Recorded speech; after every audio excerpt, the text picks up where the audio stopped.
Have you ever looked up at the night sky and just felt that, like, that pull towards something bigger than ourselves? You know, and then maybe that leads you to think about, like, what is consciousness anyway? It's like this whole inner universe that we each experience so personally. And the more we learn about, like, the really basic building blocks of reality, like quantum mechanics, the more it feels like these two big mysteries, like consciousness and quantum mechanics, are kind of bumping into each other. Oh, absolutely. Yeah. It is a frontier, right? Where our subjective experience, that thing we know so intimately, meets the objective world and the often strange laws that govern the very, very small. And today we're going deep into the potential links between consciousness and this quantum world, where things aren't always as they seem, you know, their everyday experience. Yeah, and we've got like a mountain of sources for this deep dive. We're talking philosophy from the Stanford Encyclopedia of Philosophy, some super cutting edge science from places like Nature Physics and PLOS Biology, and of course the always lively debates from Reddit. And then to top it all off, we've got insights from some seriously sharp minds on YouTube.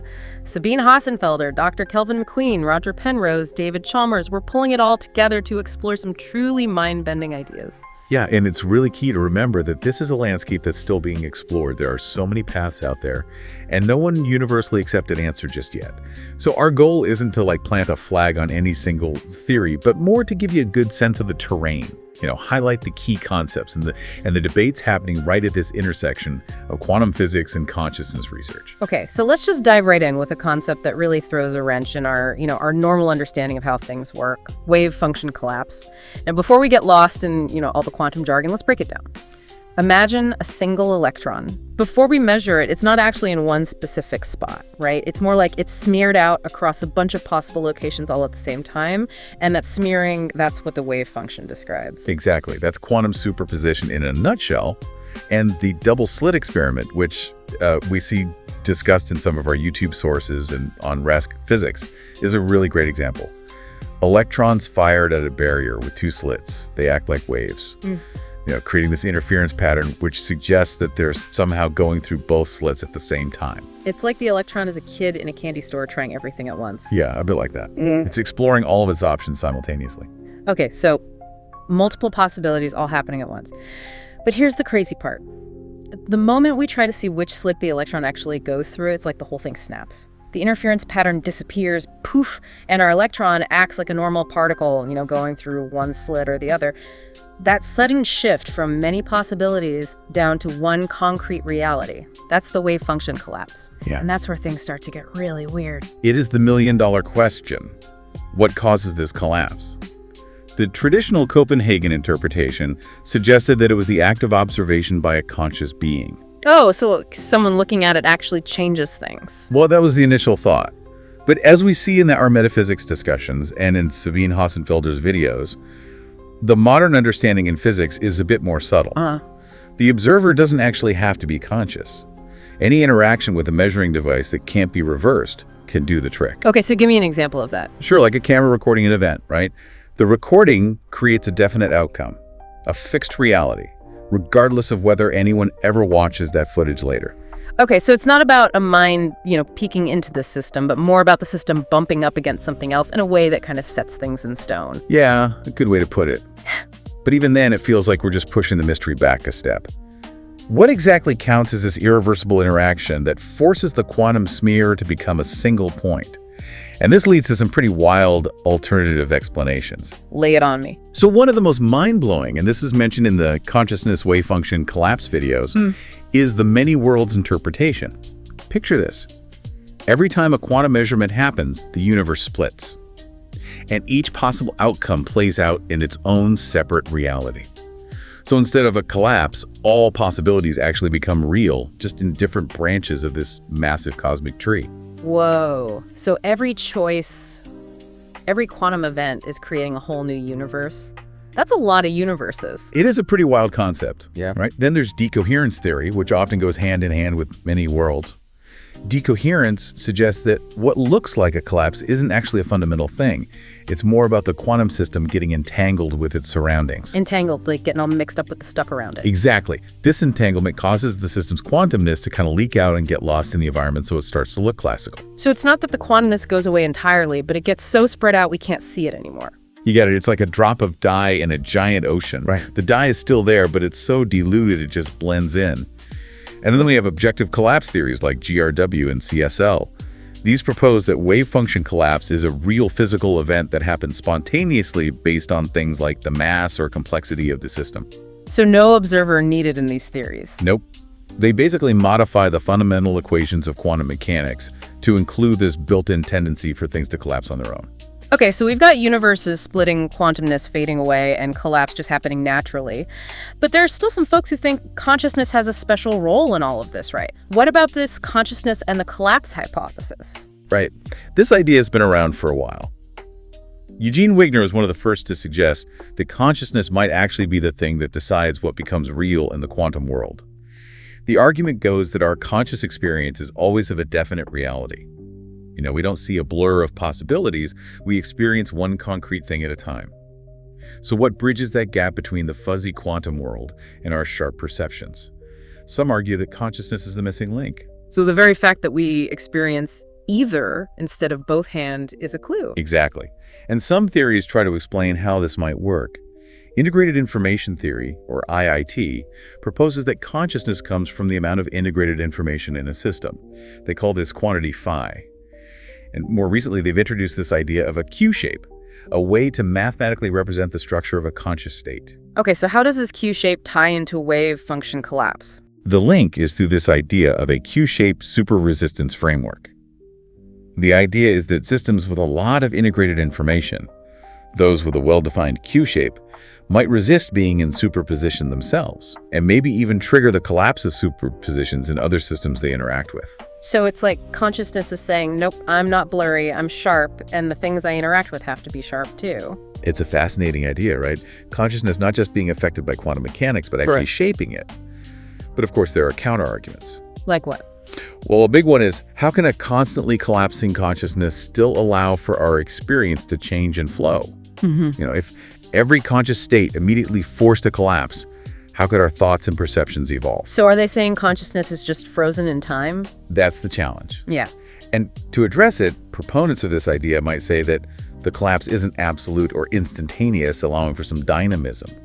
Or maybe, as Dr. McQueen suggests, we need some new physics to understand how unstable superpositions behave in conscious systems. So maybe consciousness has a tendency to make things collapse, but it's not like an on-off switch. It's more nuanced than that. Yeah, that's one way to think about it. It's definitely a frontier where the theoretical models are still being developed and tested. Okay, let's move on to another really intriguing and maybe even more controversial theory: orchestrated objective reduction, or OR-OR. This is the one championed by Roger Penrose and Stuart Hameroff, right? And it tries to find the actual physical spot for consciousness in the brain at the quantum level. That's right. OR-OR is a very specific and debated theory. As we see in the Wikipedia article and in videos featuring Penrose, it proposes that consciousness comes from quantum computations happening inside these tiny structures called microtubules inside our brain neurons. Microtubules, those are like the scaffolding inside cells, right? Yeah, exactly. Yeah.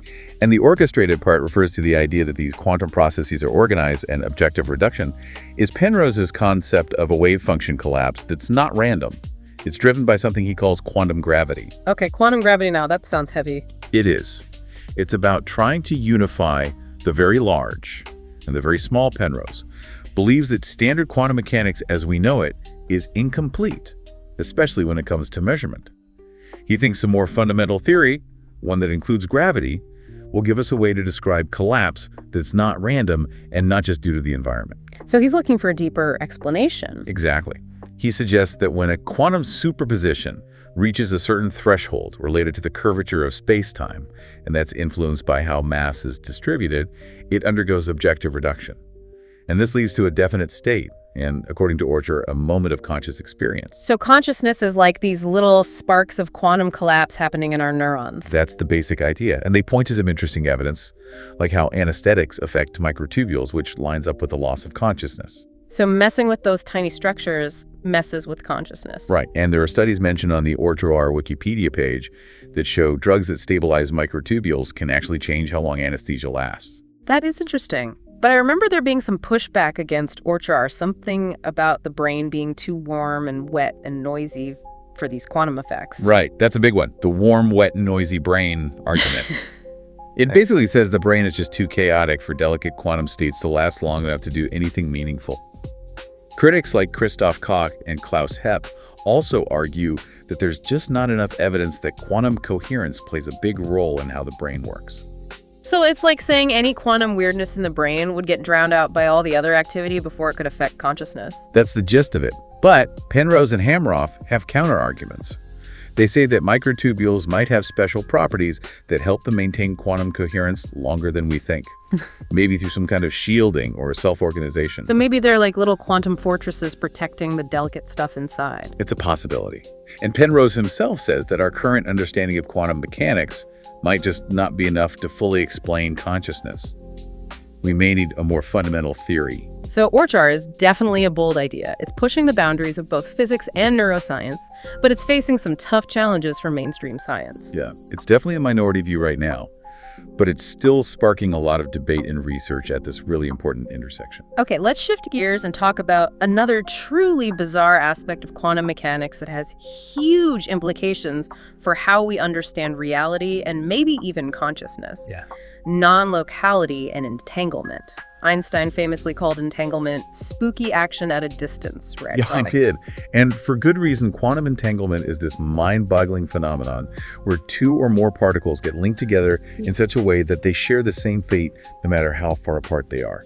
If you measure something about one particle, you instantly know the same thing about the other, even if they're light years away. It's as if they're communicating faster than the speed of light, which really bothered Einstein because it seemed to break the rules. It does seem like some kind of cosmic cheat code. And experiments have proven this spooky connection over and over again. Even in these delayed choice setups where we decide how to measure the particles after they've interacted, it still seems to affect their past state. It's like messing with the present can rewrite the past. It really makes you question whether our everyday ideas about space and time are even fundamental. Exactly. And there's this idea called the quantum no-hiding theorem, which says that quantum information can never be truly destroyed, only moved around. This, combined with the instant connection of entanglement, leads to some really wild ideas about consciousness. Okay, I'm intrigued. Some theorists propose that the underlying reality behind these quantum connections might actually be outside of space and time as we know it. Well, outside of space and time, how could that relate to consciousness? Well, if entanglement can link particles instantly across vast distances, maybe consciousness can also have non-local aspects. You know, maybe it's not limited to the physical brain, but has a presence beyond the limits of space and time. So like a mind that isn't bound by the normal rules. Right. And this could potentially explain things like out-of-body experiences or near-death experiences where consciousness seems to operate independently from the body. And then there's Stuart Hameroff suggesting that the quantum information associated with consciousness doesn't get destroyed when we die and could exist as a soul. Yeah, that's out there. It's a very speculative interpretation. Yeah. But it comes from the idea that if consciousness is tied to quantum information and that information is never lost, then maybe some part of our conscious experience continues on. It's definitely blurring the lines between science, philosophy, and spirituality. For sure. These are all very speculative ideas without direct evidence, but they show us the profound implications that quantum non-locality could have for our understanding of mind and reality. Okay, let's bring things down to earth a bit and talk about quantum cognition. What is that exactly? Quantum cognition is a really cool field where researchers use the mathematical principles of quantum mechanics, things like superposition, entanglement, and interference, to model how our minds work. So they're using the math of quantum physics to try and understand the quirks of human thought. Precisely. The idea isn't necessarily that our brains are literally quantum computers, but that the math that describes the quantum world might be really good at capturing some of the non-classical features of how we think, like how we handle ambiguity, make decisions based on context, or hold beliefs that seem contradictory. That's pretty clever, using a tool from physics to unlock the mysteries of the mind. And this leads us to category theory, which sounds super abstract. What's the connection there? Category theory is a very general and abstract branch of mathematics that deals with structures and the relationships between them. It's kind of like metamathematics. It lets us see patterns and principles that connect seemingly different areas of math. Okay, so it's finding the common threads between different kinds of mathematical ideas. Yeah. But how does this help us with consciousness and quantum mechanics? This is where things get very theoretical. The potential is in category theory's ability to provide a really rigorous and abstract framework for analyzing complex systems. Both consciousness and quantum mechanics involve intricate structures and relationships, and some researchers believe that category theory could offer a common language or a way to model the connections between them with more precision. It's like looking for a level of abstraction where the underlying mathematical principles governing both domains might be revealed. So it's a way to find the hidden connections between these two really complex things. Yeah, it's very much at the cutting edge of theoretical exploration. Okay, so we've been talking about some pretty mind-bending ideas about reality. What are the philosophical implications of all this? Like, we've seen contrasting views like materialism and theism. How does this quantum consciousness discussion fit into those debates? Well, the discussion often revolves around whether mind is fundamental to reality or whether it's something that emerges from matter. The strange things we see in quantum mechanics, like superposition entanglement and the observer effect, really challenge the strictly materialistic worldview that tries to explain everything in terms of physical processes. And we had that quote from David Bentley Hart about how denying consciousness is self-defeating. Can you remind me of that? Yeah, he said, simply enough, you cannot suffer the illusion that you are conscious, because illusions are possible only for conscious minds. It's such a basic point, but it highlights the undeniable reality of consciousness, which is the foundation of all our knowledge and experience. What about free will? Does quantum mechanics give us any new insights there? It does. The fact that outcomes in the quantum world aren't always predetermined has led some to see it as a potential source for free will. Some interpretations suggest that our conscious intentions could influence the outcomes of quantum events in our brains, leading to actions that aren't purely determined by the physical state of things. So our choices could be shaping the quantum world, which then shapes our actions. It's a possibility. But then there's this idea of superdeterminism, which tries to keep everything predetermined, even in the face of quantum weirdness. It proposes that even the choices made by experimenters were somehow set in stone from the very beginning of the universe. So no matter what, it's all pre-scripted. That's the idea. It's a controversial view, but it's out there. It seems like quantum mechanics, instead of giving us clear answers about these big questions, actually makes them even more complicated and fascinating. It definitely does. It forces us to rethink our most basic assumptions about reality, causality, and the place of consciousness in the universe. Okay, last but not least, let's talk about those really abstract theoretical frameworks you mentioned. M-theory and large cardinals. These sound like something out of science fiction. They are pretty far out there. M-theory is a complex 11-dimensional framework that tries to unify all the different string theories. And it includes these higher dimensional objects called branes. Large cardinals, in mathematics, deal with these incredibly huge levels of infinity, way beyond what we normally think about. And they help us explore the limits of what we can prove mathematically. So what's the connection to consciousness here? It's very speculative and more about potential future insights than any direct link. There are some proposed connections between higher dimensional structures in M-theory and the axioms of large cardinals, maybe through shared themes of infinity and hierarchical organization. And these areas of math and physics might inspire completely new ways of thinking about the nature of reality. So we're talking about really pushing the boundaries of what we can even conceive of. Exactly. It's about exploring the most fundamental levels of existence. Wow, it feels like we've only just scratched the surface of this topic. I have. The relationship between consciousness and quantum mechanics is still a huge mystery with a ton of open questions and different ideas. But even this quick look has given us a lot to think about, hasn't it? The challenges to materialism, the possibility that consciousness might be more fundamental than we realize, and the sheer weirdness of the quantum world, suggesting a reality that's much stranger and more interconnected than we thought. Definitely. And for those who want to dive deeper, there are so many paths to explore.